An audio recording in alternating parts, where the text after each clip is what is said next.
Chapter 1. The Self-Doubt Loop. Self-doubt rarely announces itself loudly. It doesn't arrive as panic or collapse. More often, it shows up as hesitation, as a pause before action, as a quiet question that repeats itself again and again. What if this doesn't work? You can be capable, thoughtful, even accomplished, and still live inside this question. Not because you lack ability, but because your mind has learned to loop. The self-doubt loop is not a moment of insecurity. It is a system, a cycle where doubt feeds hesitation. Hesitation feeds inaction, and inaction feeds more doubt. Over time, this loop becomes familiar. It feels like caution, realism, intelligence, but beneath that surface, it slowly erodes momentum, confidence, and trust in yourself. Most people believe self-doubt appears because something is wrong, because you are not ready yet, because you need more knowledge, more certainty, more proof.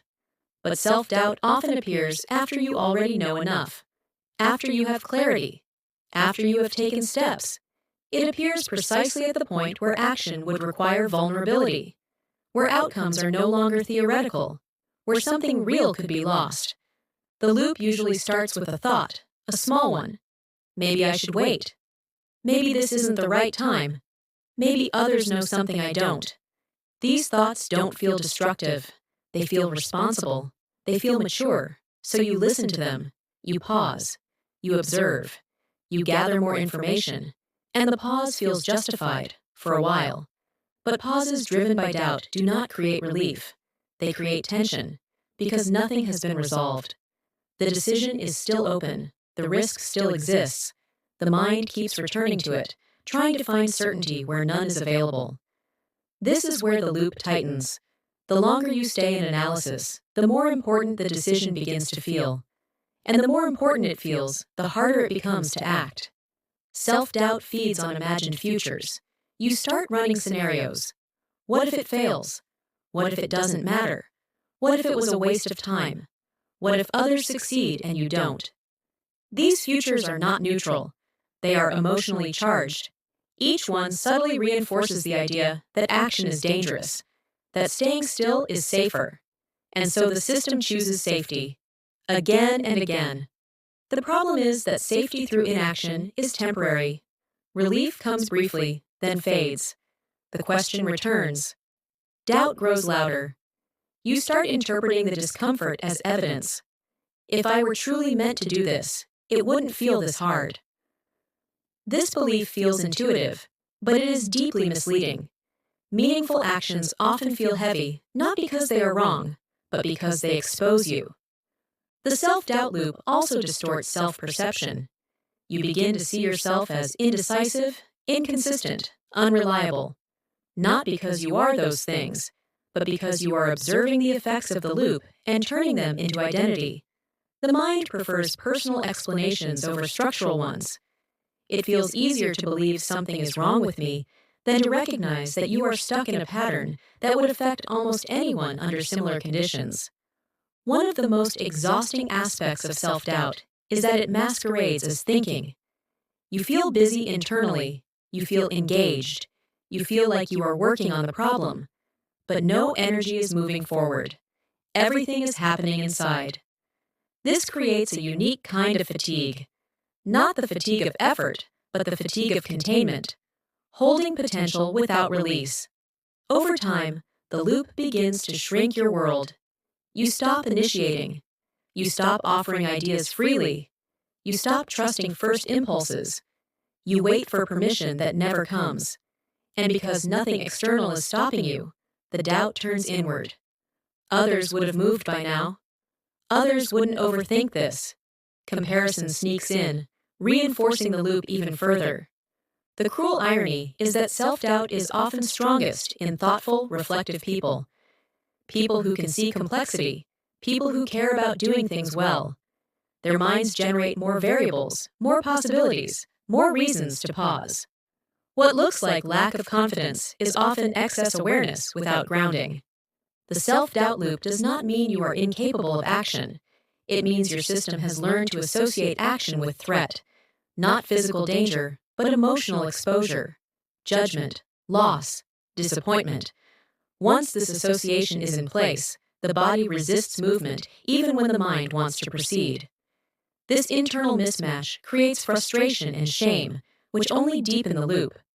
Understanding the loop is the first interruption, not fixing it, not breaking it. Simply seeing that what you are experiencing is not random and not personal. It is a cycle with a structure, and anything with a structure can be loosened. This book is not about eliminating doubt completely.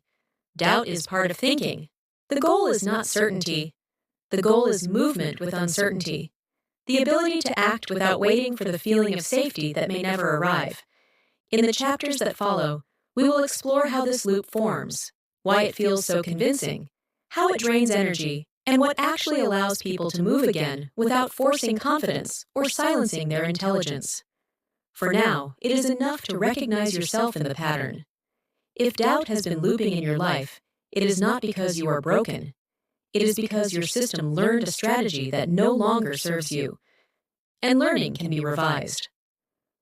Chapter 2. Why Self-Doubt Grows After the Right Steps. One of the most confusing aspects of self-doubt is that it often intensifies not when you are doing nothing, but when you are doing something right. You take a step forward, make a decision, publish, speak, try, begin, and instead of relief, doubt increases. The mind reacts with surprise. If this was the right move, I should feel more confident. But confidence rarely arrives at the moment of alignment. It usually comes later, after exposure has already happened. Self-doubt grows after the right steps because action changes your position. When something stays internal, it remains protected. Ideas can be perfect in your head. Intentions feel safe when they are hypothetical. The moment you act, the idea becomes visible. It can be judged, ignored, misunderstood, or fail publicly. This shift from internal to external is what triggers doubt, not the quality of the action itself. The nervous system reads exposure as risk, not physical danger, but social and emotional vulnerability. Being seen, evaluated, or measured activates the same protective mechanisms as threat.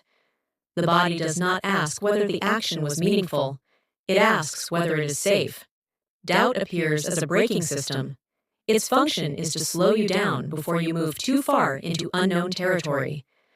This is why self-doubt often spikes after progress. You are closer to consequence, closer to feedback, closer to the reality of outcomes. The mind responds by generating cautionary thoughts. Maybe this isn't enough. Maybe others are doing it better. Maybe you should wait. These thoughts feel like wisdom, but they are often fear dressed as logic.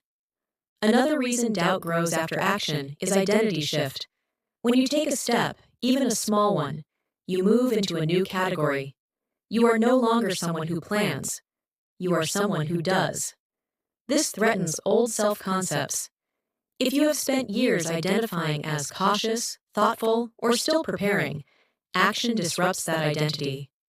Doubt tries to pull you back into familiar territory where expectations are lower and failure feels less costly. Self-doubt also increases because action removes fantasy. Before you begin, the future can hold unlimited possibility. After you act, reality starts to take shape.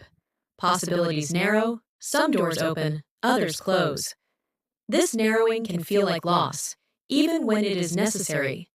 The mind mourns the infinite and reacts with hesitation, trying to preserve optionality by slowing further commitment. It is important to understand that doubt after action is not a signal to stop. It is a signal that you have crossed a threshold. Something has shifted. You are no longer just imagining yourself in motion. You are in motion.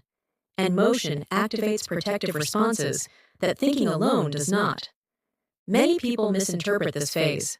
They believe that increased doubt means they chose wrong, so they retreat. They undo momentum. They tell themselves they need more clarity before continuing. In reality, what they need is support through exposure, not a reversal of direction.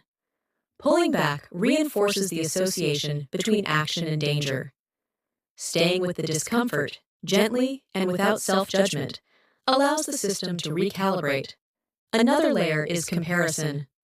Once you act, you naturally look around. You place your action in context. You notice others who are further along. You measure output, reach, response. This comparison intensifies doubt, especially when you ignore time, experience, and invisible work. The mind uses comparison to evaluate whether the risk you took was justified. This rarely ends in reassurance. Self-doubt also grows when expectations are unrealistic. You act and unconsciously expect internal certainty, motivation, or validation to follow immediately. When it doesn't, you assume something is wrong. But action does not produce instant emotional reward. It produces information. Sometimes that information is neutral, delayed, or ambiguous. The system needs time to process it. Doubt fills the gap when patience is missing. The key shift in this chapter is understanding that doubt after action is not a problem to solve. It is a phase to move through. The nervous system needs repetition to learn that exposure does not equal harm. Each time you act and survive, even without praise or success, the system updates. Safety increases slowly, not dramatically. Responding to post-action doubt with self-criticism strengthens the loop. Responding with curiosity loosens it. Instead of asking, "What's wrong with me for doubting?" you ask, "What part of this feels risky right now?" This question grounds the experience. It turns doubt from an enemy into information. It is also helpful to normalize the absence of emotional reward. Many people expect clarity, confidence, or relief after taking a step. When they feel flat or anxious instead, they conclude the step was wrong. In reality, this emotional neutrality or discomfort is common. Meaningful action often feels anticlimactic at first. The mind needs time to integrate change. Staying in motion does not mean forcing yourself. It means not undoing what you have already done. You allow the step to exist without immediately evaluating it. You resist the urge to correct or retreat. This restraint is what gradually weakens the self-doubt loop. The system learns that it does not need to intervene so aggressively. By understanding why self-doubt grows after the right steps, you remove one of its strongest weapons: misinterpretation. Doubt loses power when it is seen as a predictable response rather than a warning sign. You stop treating it as a message to stop and start treating it as a sign that something real is happening. In the next chapter, we will look at how self-doubt drains energy even when it does not stop action, and why living in constant internal questioning creates a unique kind of exhaustion that rest alone cannot fix. Chapter 3. The exhaustion of constant questioning. Self-doubt does not always stop you from acting. Sometimes it allows movement, but at a cost. You continue doing things while constantly questioning them. You move, but with tension. You act, but without internal permission. This is where self-doubt becomes exhausting. Not because you are inactive, but because nothing feels settled. Constant questioning creates a specific kind of fatigue. It is not the fatigue of effort or workload. It is the fatigue of uncertainty that never resolves.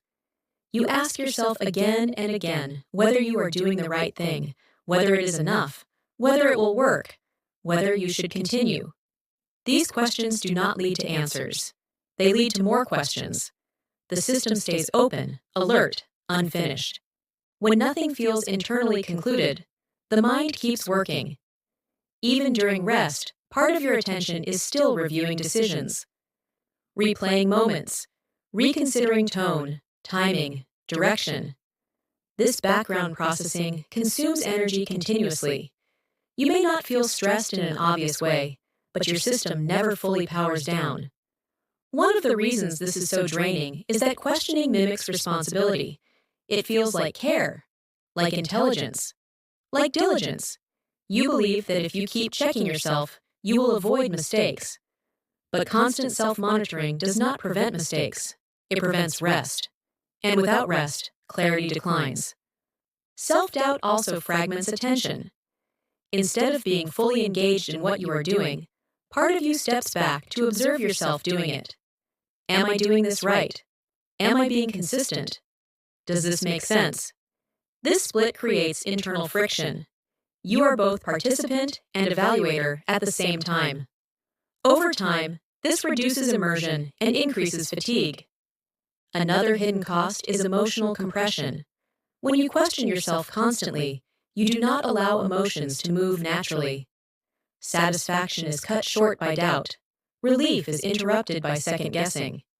Even disappointment does not fully process because you move quickly into analysis. This prevents emotional completion. Unprocessed emotions remain active in the system, quietly draining energy.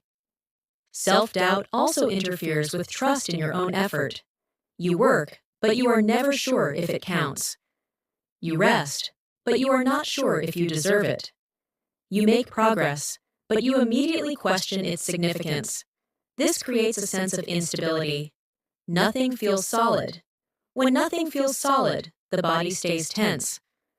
There is also the exhaustion of holding multiple internal positions at once. One part of you wants to continue. Another part wants to stop. Another wants to change direction. Another wants certainty before moving further. Managing these internal voices requires energy. It is like running several conversations at the same time, all day. Even if none of them are loud, the cumulative load is heavy. Over time, this kind of exhaustion changes how you interpret your state. You feel tired and assume you lack motivation. You feel heavy and assume you are not disciplined enough. You feel slow and assume something is wrong with you. In reality, you are carrying an unresolved internal process. Fatigue is the signal, not the flaw. Self-doubt-driven exhaustion is particularly confusing because it does not correlate with visible effort. You may be doing less and still feel drained, or doing more and feeling no satisfaction. This leads people to push harder, thinking the solution is more action. But adding action to an unresolved system increases strain. The underlying issue remains untouched. Another factor is anticipatory stress. When you doubt yourself, you anticipate future correction. You assume that whatever you do may need to be fixed later. This creates a background readiness for repair. The body stays prepared for adjustment, even when no adjustment is required yet. This readiness consumes energy and prevents ease. It is important to recognize that exhaustion here is not weakness. It is the cost of running a system without closure. Humans are not designed to live in perpetual evaluation. We need moments of internal agreement, moments where something is considered done, good enough, settled for now. Without these moments, energy does not regenerate. The shift begins when you allow some questions to remain unanswered without treating that as danger. You do not need certainty to move. You need permission to pause the evaluation. When you allow yourself to say, "This is enough for now," the system relaxes slightly. That relaxation is where energy begins to return. This does not mean abandoning reflection. It means containing it. Reflection becomes a tool used intentionally, not a background state. When questioning is bounded, it stops leaking energy. The mind learns that not every decision requires ongoing review. As self-doubt loses its constant grip, something subtle changes. You may still feel uncertain, but you are less tired. You may still not know the outcome, but you feel more present. This is the first sign that the loop is weakening, not because doubt is gone, but because it is no longer running the system. In the next chapter, we will explore how self-doubt quietly turns into self-criticism and why that shift makes movement feel even heavier, even when you are doing everything right.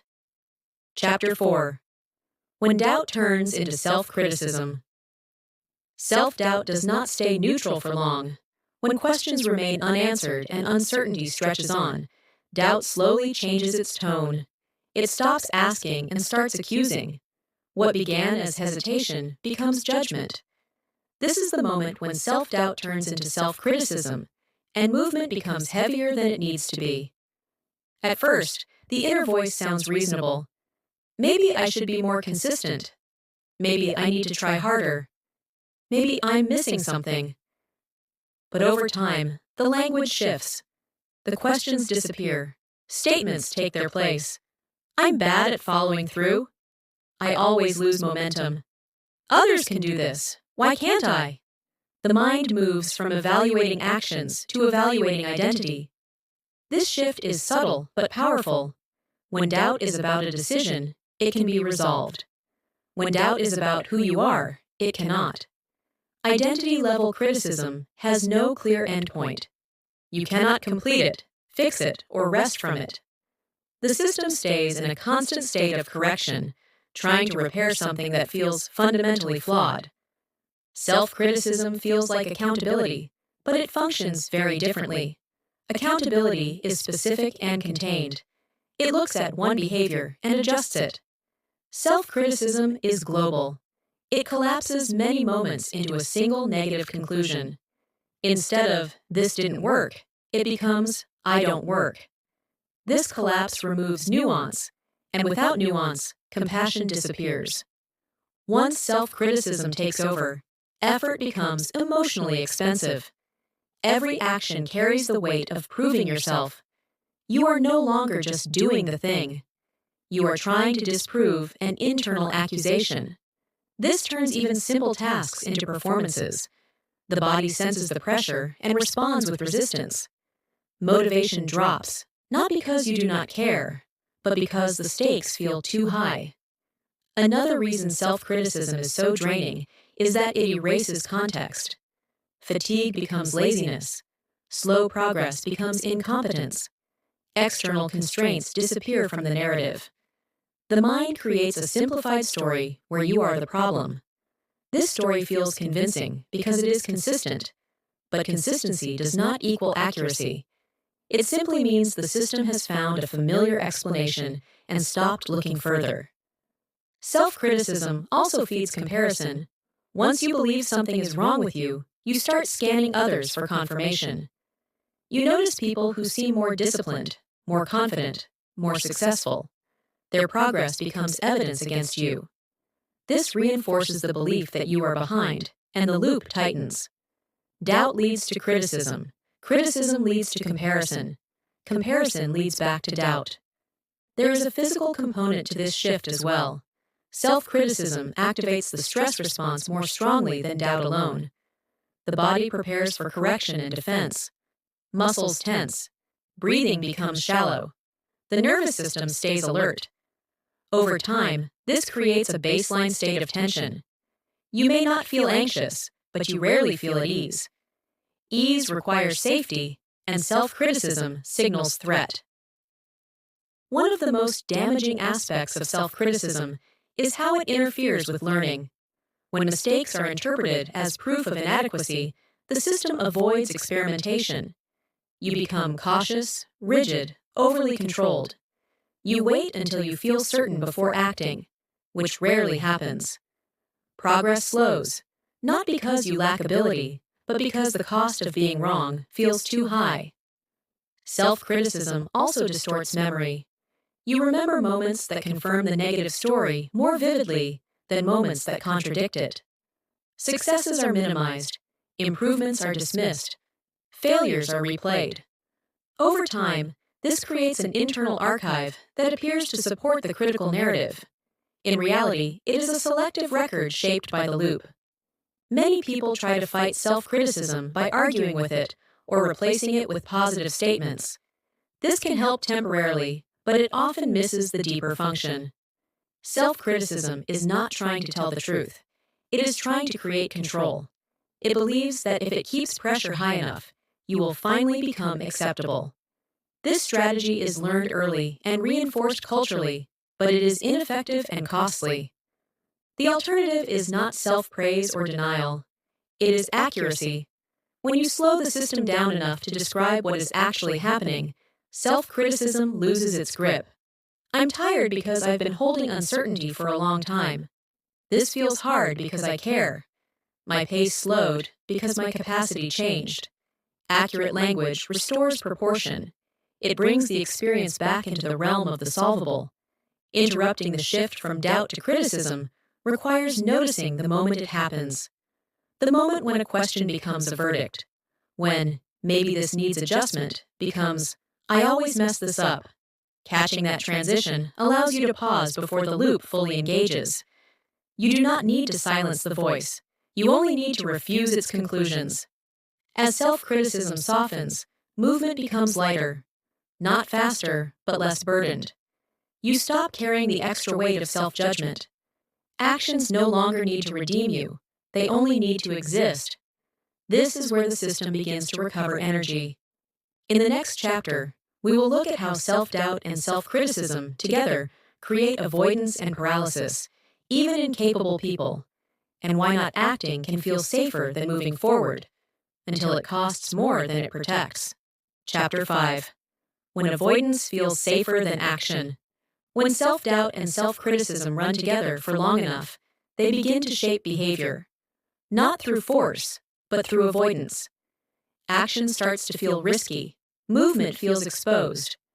Doing nothing, delaying, or staying ambiguous feels safer. This is not laziness. It is a protective response to an internal environment that has become too punishing. Avoidance often looks subtle.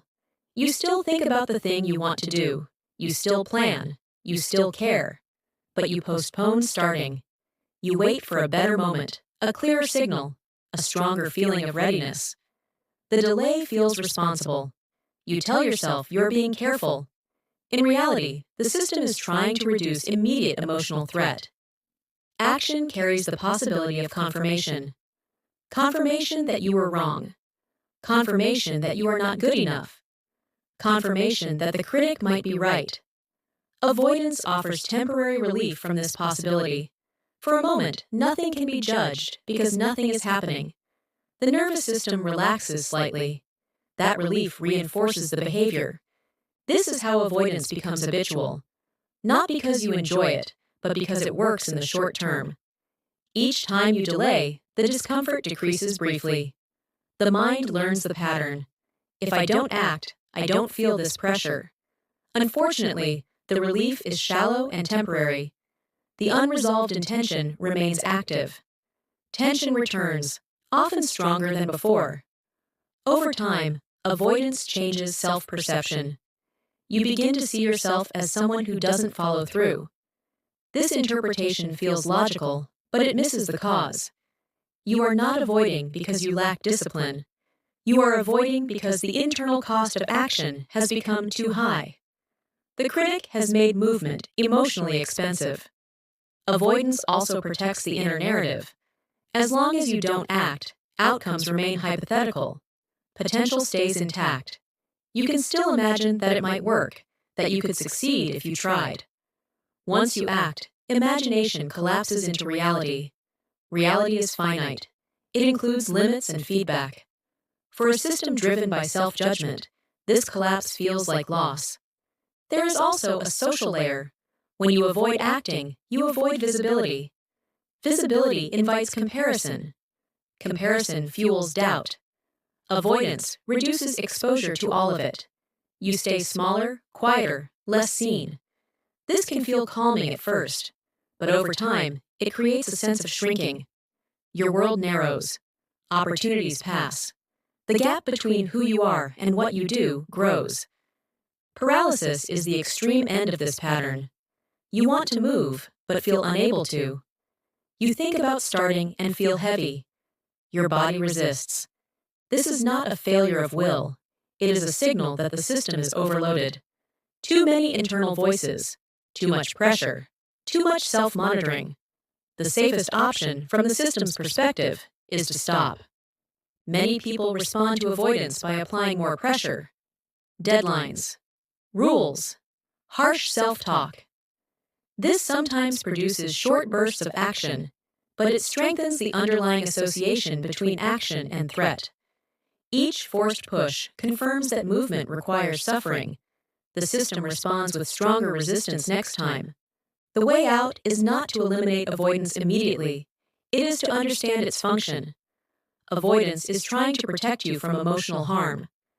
When you acknowledge this, the internal battle softens. You stop attacking yourself for not moving and start asking what would make movement safer.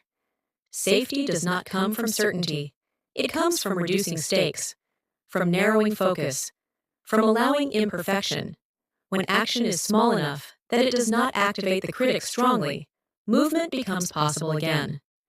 The system needs to relearn that action does not automatically lead to punishment. Another important shift is separating action from identity. You are not acting to prove your worth.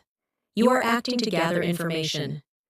When action becomes exploratory rather than evaluative, fear decreases. You are no longer trying to succeed.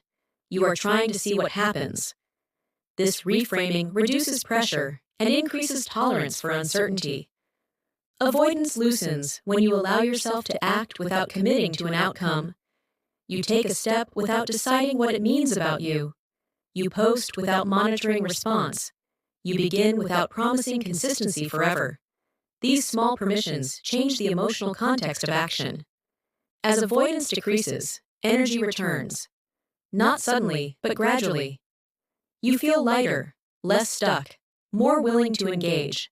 This does not mean doubt disappears. It means doubt no longer controls behavior.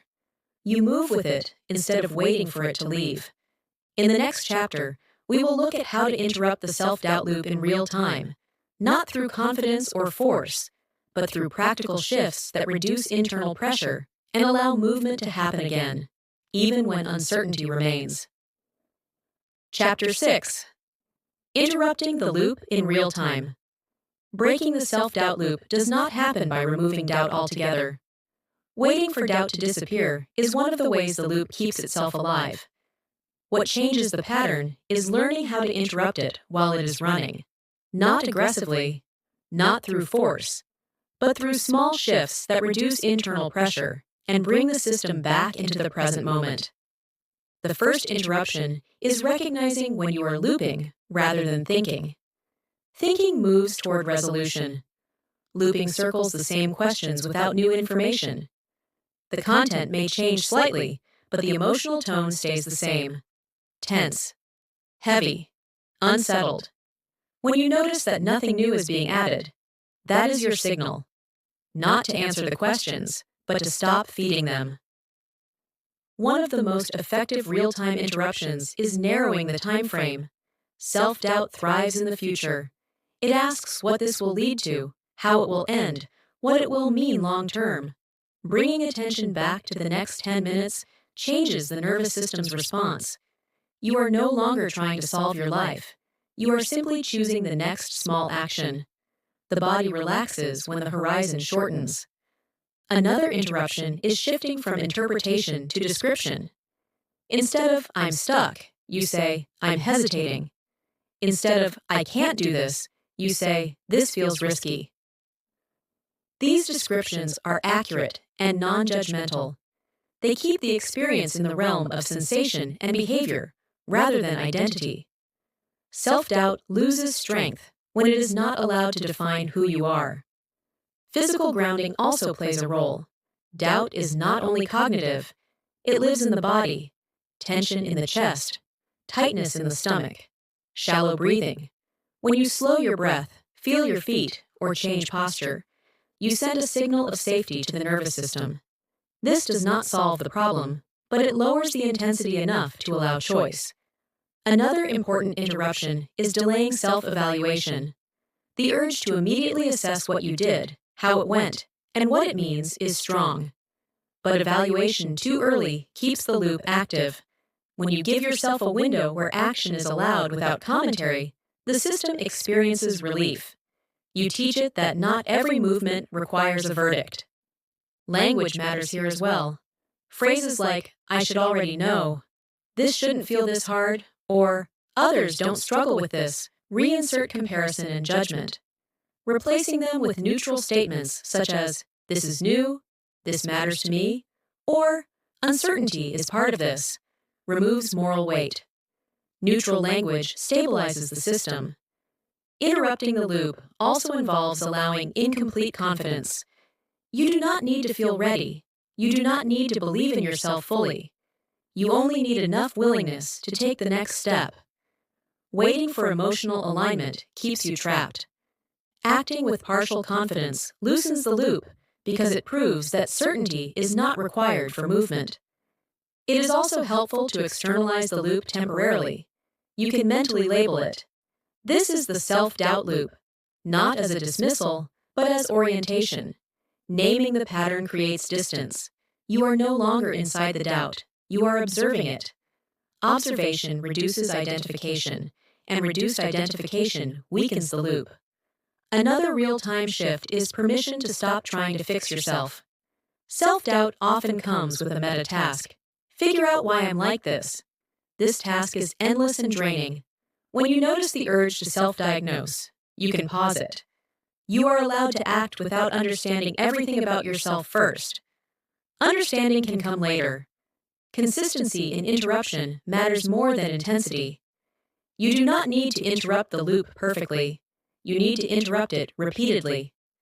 Each time you shorten the horizon, soften the language, ground the body, or delay evaluation, you weaken the association between doubt and paralysis. The system learns a new response through repetition. Over time, these interruptions accumulate. Doubt still appears, but it does not escalate as quickly. The loop loses momentum. You recover faster. You spend less time questioning and more time engaged. This is not because you became more confident, but because the loop no longer runs unchecked. Interrupting the self-doubt loop in real time is not about control. It is about containment. You allow doubt to exist without letting it dominate the system. This containment is what restores energy and makes movement possible again. In the next chapter, we will explore how rebuilding self-trust happens naturally once the loop is interrupted consistently, and why trust is not something you force, but something that returns when the system experiences safety, follow-through, and internal fairness again. Chapter 7. How Self-Trust Slowly Returns. Self-trust does not come back as a sudden feeling of confidence. It returns quietly, almost unnoticed at first. There is no clear moment where you think, "Now I trust myself again." Instead, you realize one day that you are moving with less resistance. You make decisions with less inner debate. You act without needing to convince yourself so much. This is how self-trust rebuilds, not through belief, but through experience.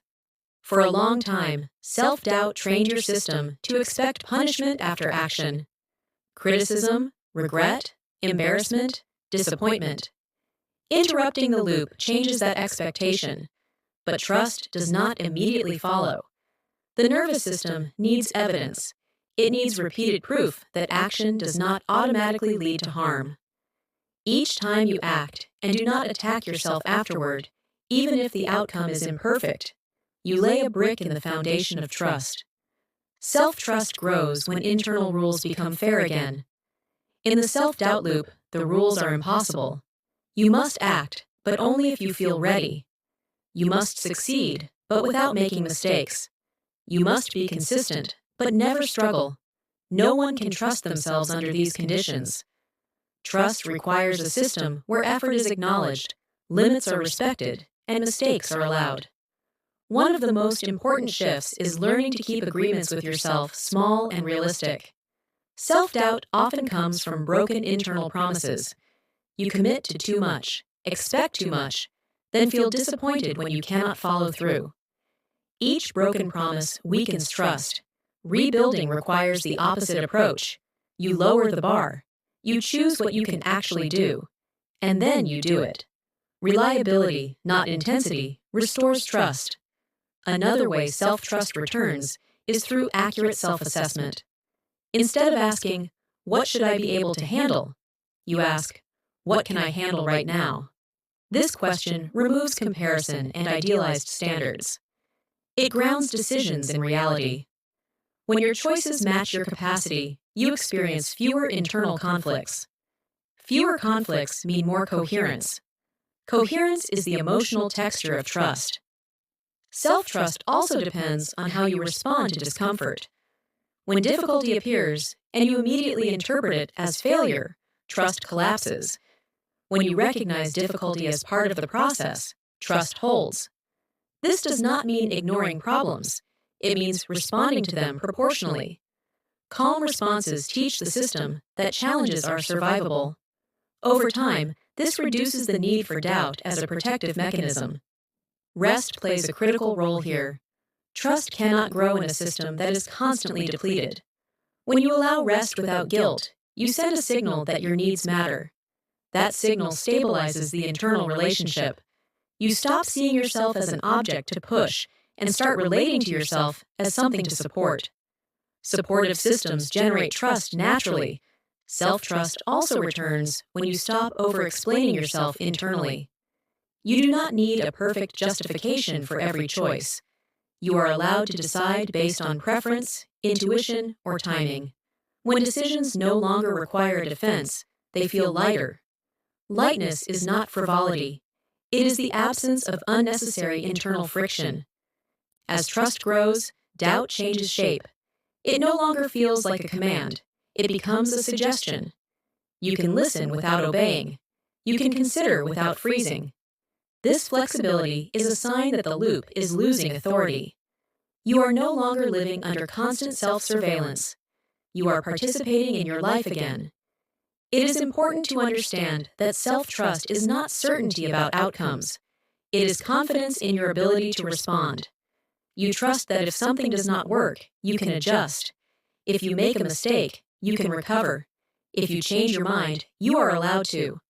This kind of trust is resilient because it does not depend on getting everything right. There will still be days when doubt feels loud. On those days, self-trust looks like not abandoning yourself. You slow down instead of pushing harder. You narrow the task instead of escalating pressure. You choose continuation over correction. These choices reinforce trust even when emotions fluctuate. Eventually, you may notice that the self-doubt loop no longer defines your identity. It becomes something you experience occasionally, not something you live inside. You move more freely. You rest more honestly. You act without needing to resolve every question first. This is not a dramatic transformation. It is a return to a more natural way of functioning. In the next chapter, we will look at what life feels like when self-doubt is no longer the central organizing force, and how movement, energy, and clarity begin to emerge not from force or certainty, but from internal permission and steadiness. Chapter 8. Living without the loop. Living without the self-doubt loop does not mean doubt disappears from your life. It means doubt no longer organizes it. There is a difference between having doubts and living inside them. When the loop loosens, doubt becomes one signal among many, not the authority that decides whether you are allowed to move. Without the loop, your internal environment becomes quieter, not empty, not perfectly calm, but less crowded. Fewer voices compete for control. Fewer internal negotiations are required just to begin. You notice that decisions take less time, not because they are easier, but because they are no longer overburdened with meaning. A choice is a choice, not a verdict on your worth. One of the first changes is how effort feels. Effort without the loop is cleaner. You still work, you still try, but you are no longer trying to redeem yourself through action. You are no longer acting to prove that you are capable, disciplined, or enough. When effort is no longer tied to self-worth, it becomes more sustainable. You can stop without collapse and start again without shame. Another shift is how you experience pauses. Without the loop, pauses are no longer interpreted as danger. Rest does not immediately trigger questions about motivation or commitment. Slowing down does not require justification. The nervous system learns that nothing bad happens when you stop. This learning is crucial. It allows recovery to actually restore energy rather than simply delay exhaustion. Living without the loop also changes your relationship with time. You feel less late, less rushed, less pressured to catch up. This does not mean you lose ambition. It means urgency is replaced by direction. You move because something matters, not because you are afraid of falling behind. Direction creates steadiness. Steadiness creates momentum. Your inner language changes as well. The harsh statements lose their grip. You no longer narrate your life in terms of failure or inadequacy. When things do not work, you adjust instead of accuse. This does not make you complacent. It makes you responsive. Responsiveness is far more effective than self-punishment. Without the loop, comparison weakens naturally. When you trust your own timing and decisions, other people's progress no longer feels like a threat. You can notice without contracting. You can admire without diminishing yourself. The need to measure fades because you are no longer looking for permission to exist or move. Another important change is emotional completion. Moments begin to end. Satisfaction registers. Disappointment passes. You do not carry everything forward. Emotional experiences move through instead of stacking up. This reduces the background weight that many people mistake for personality or temperament. Lightness returns not because life becomes easier, but because you stop dragging unresolved evaluations with you. You may also notice that creativity and curiosity return. The loop suppresses both by making everything feel high stakes. Without it, exploration becomes safer. You are willing to try without needing guarantees. You play with ideas again. You follow interest rather than obligation. This is often where people rediscover parts of themselves they thought were gone. Living without the loop does not mean you never hesitate. It means hesitation no longer defines you. You pause, then continue. You question, then choose. You feel uncertain, then act anyway. The sequence changes. Doubt no longer comes first. Presence does. There is also a deeper sense of dignity that emerges. You stop treating yourself as a problem to be fixed. You relate to yourself as a system to be supported. This shift is subtle but profound. When you are not at war with yourself, energy that was used for defense becomes available for living. Over time, the absence of the loop creates space for clarity. Not the clarity of certainty, but the clarity of knowing what matters now. You stop waiting for a future version of yourself to give permission. You begin to live from where you are. This groundedness is what many people mistake for confidence. In reality, it is alignment. The self-doubt loop once promised safety. It claimed that questioning yourself constantly would protect you from mistakes and disappointment. What it actually did was keep you small, tired, and hesitant. Living without the loop does not make you immune to disappointment. It makes you resilient to it. You trust yourself to respond, not to avoid. If there is one thing this book leaves you with, let it be this. Doubt does not need to be defeated to lose its power. It only needs to be placed in proportion. When doubt is no longer the center of your system, life opens up again. Not dramatically, quietly, steadily. And that steadiness is what allows you to move, create, and live without constantly asking whether you are allowed to.